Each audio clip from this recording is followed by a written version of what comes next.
सचमुच हम आजाद हैं? में जकड़े हुए हैं, गुलामी झेल रहे हैं, विपत्ति झेल रहे हैं। जब देश आजाद हुआ था तो उस समय जितने भी वीरों का लहू बहा था, हमारे देश को आजाद कराने में हर एक लहू के कतरा कतरा से, और जो माँ, जो बहनें, जो स्त्रियां अपने परिवार के सदस्यों को अपने देश पर शहीद होने के लिए अपने घर से भेजी थी, उनके हृदय में एक ज्योति जल रही थी कि हमारा देश आजाद हो जाएगा, हम चैन की सांस ले सकेंगे। देश के लिए जीना मरना उनका था, लेकिन देश तो आजाद हो गया। आज भी हम परेशान हैं।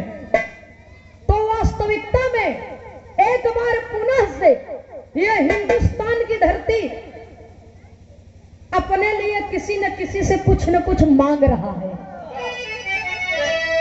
ये देश मांग रहा है, ये धरती मांग रही है। तो आजाद भारत किससे कौन चीज मांग रहा है? अपनी स्वतंत्रता के लिए। इस विषय पर कवि जी एक गीत धुन चलत बा, कुल गवैया सब गावत है, तो ज्यादा नौकी हमसे तो बनत नहीं, बनबो करत है तो हम ओके जानबूझ के गौबे नहीं करें। लेकिन देखिए, इसको पूर्वज लोग भी गाए और हम लोग भी गा रहे हैं, आने वाली पीढ़ियां भी इसको गाएंगी। कौन सी गीत थी बाबूजी?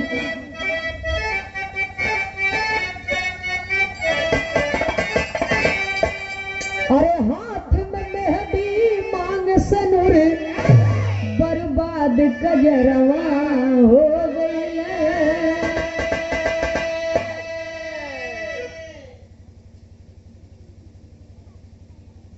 कवि को संकेत करना पड़ा। यही कि हमारे जनपद प्रयागराज के कलाकार गाया करते थे, कथरी तोहार गुनऊ जानई। कहीं कहीं कथरी लोग कहती, कहीं कहीं सुजनी कहती, और कहीं कहीं लगदी भी लोग कहते हैं। तो सब पुरनिया दादा बुजुर्ग लोग बैठे हैं, जो हमारे नवयुवक भाई भी बैठे हैं। आज के समय में फैशन चल गया बा, कथरी और सुजनी के सीए नहीं चाहता। जैसे चकरी जाता पर के वो आटा नहीं पीसे चाहता, वैसे क्यों सीए नहीं चाहता। तो अगर धोती साड़ी पुरान हो जाते, कपड़ा पुरान हो जाता, तो पैसा दे के ऊपर दरी चटाई सिवाय नहीं, लेकिन अपने हाथे से सिए क्यों नहीं चाहता। लेकिन वास्तविकता में जब परिश्रम करके का बनावा जाता रहा, सिया जाता रहा, तो सोतक तकिया एक तरफ हो जाए, लेकिन लगदी एक तरफ हो जाए बाबू। इसलिए कवि को संकेत करना पड़ा।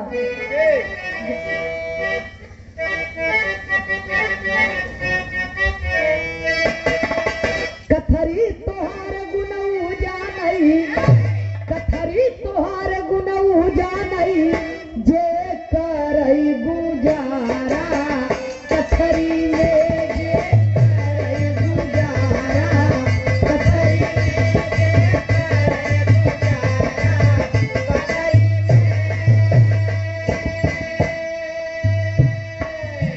कथरी तोहार गुनऊ जानई, तो जे करई गुजारा, कथरी में लड़िका पड़िका लोटई पोटई, लड़िका सयान लोटई पोटई, परिवार बेचारा, कथरी में परिवार बेचारा, कथरी में कथरी बिछाई ले, वही के ओढ़ ले वही। लेकिन ठंडी कट जाए, लेकिन ठंडी वजह से कट जाए।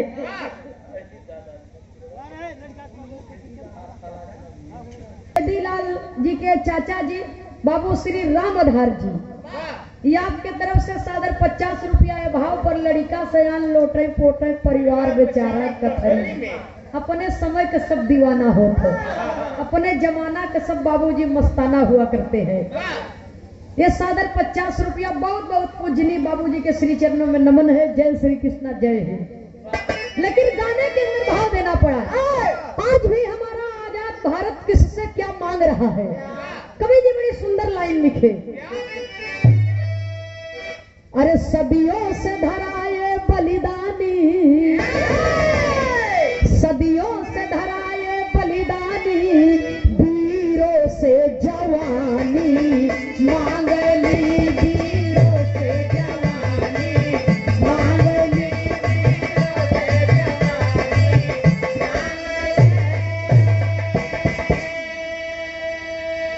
सदियों से धराए बलिदानी, अरे वीरों से जवानी मांगली, पूरब पश्चिम दक्षिण कोने, पूरब पश्चिम दक्षिण कोने, फौजी हिंदुस्तानी मांगली, फौजी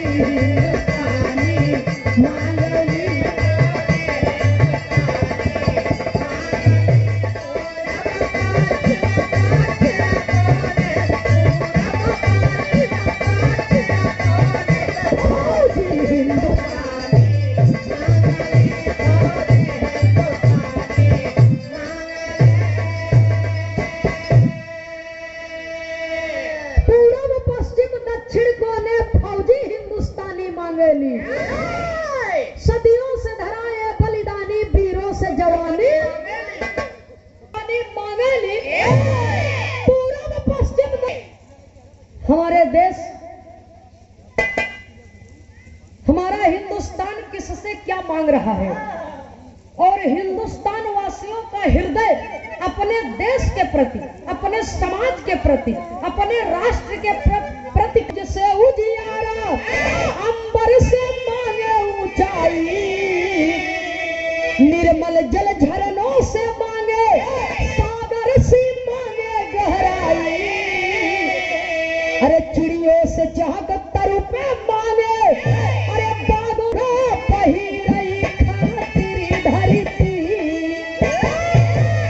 अपना पही नहीं खातिर धरती, रंग चूनर धानी मांगली, रंग चूनर धानी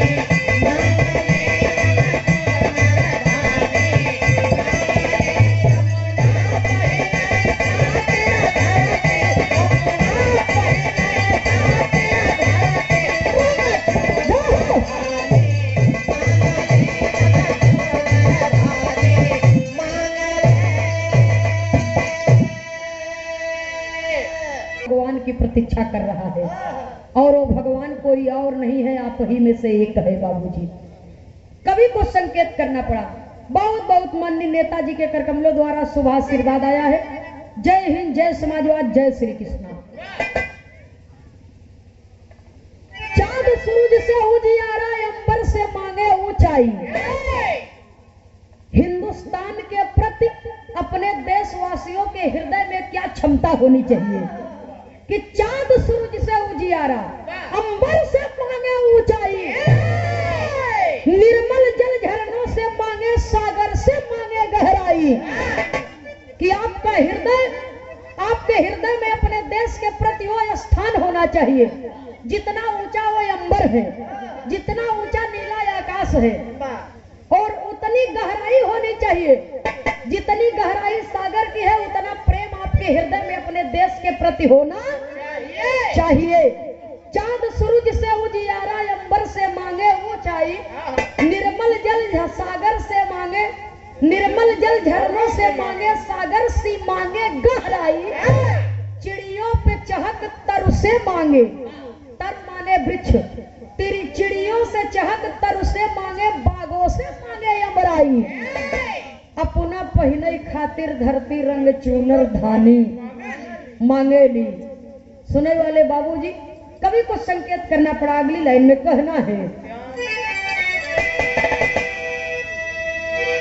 सतियों में नर्मदा सावित्री, अरे बिहुलायन सुइया जस सीता, ये वही देश है बाबूजी जिस देश में सती सावित्री, सती अनसुईया, सती नर्मदा, महान सतियों की पूजा ये हिंदुस्तान की धरती पर की जाती है। किसी भी देश को मां की उपाधि नहीं दी गई है।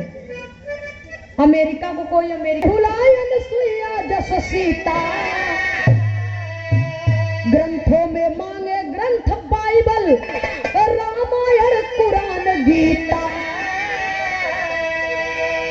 संतों में संत सुपज तुलसी, और कविता में सूर्य और कबीरा का, दानी में राजा हरिश्चंद्र, दानी में राजा हरिश्चंद्र, मोरा ध्वज दानी मांगली, मोरा ध्वज दानी मांगली।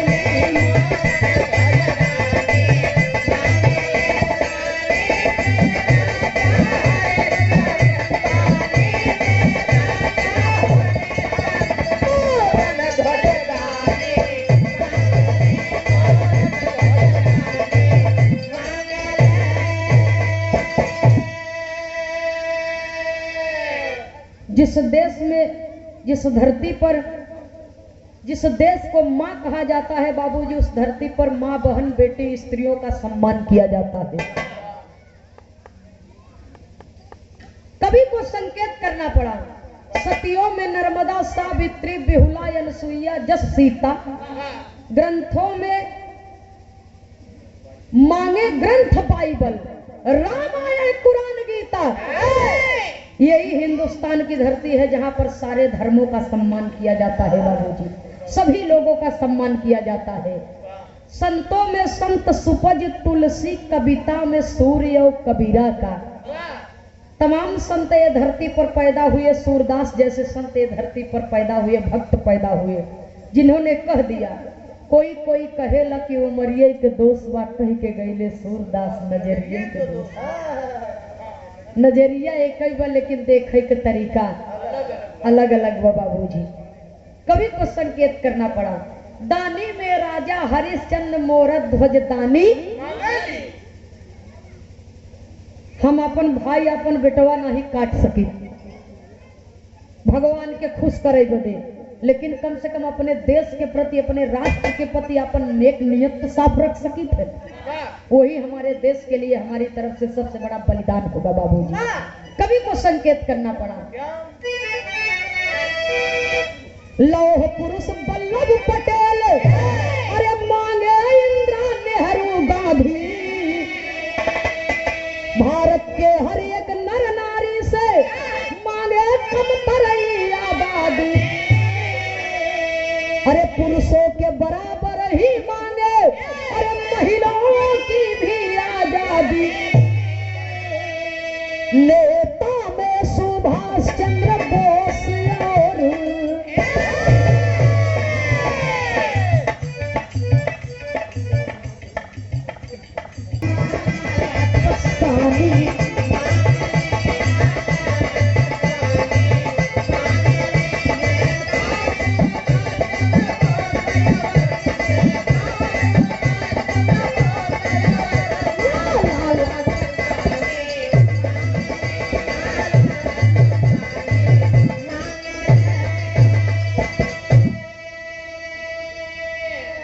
नेता में सुभाष चंद्र बोस और लाला लाजपत सानी। ये धरती पर दो ही नेता पैदा हुए बाबूजी, तीसरा कोई नहीं।